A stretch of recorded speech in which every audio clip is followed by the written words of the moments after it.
What if one of America's founding fathers hid a secret so disturbing it stayed buried under his house for 200 years? Benjamin Franklin is remembered as a genius, a diplomat, a founding father, but beneath his London home, historians uncovered something no one expected. More than 1,200 human bone fragments, not in a graveyard, not from a war, but buried under his basement floor. So what was Franklin hiding?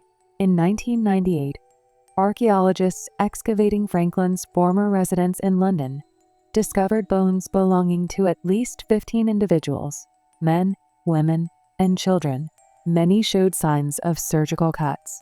At first, it sounded horrifying, but the truth is more complex and more unsettling. During the 18th century, Franklin lived with a physician named William Hewson, a pioneer of anatomy.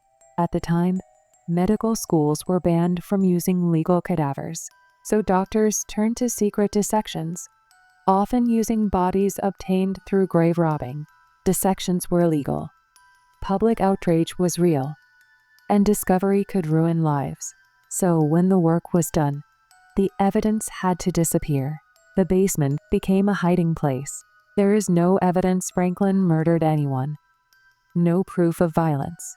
But the bones reveal a darker side of scientific progress, one built on secrecy, fear, and moral compromise.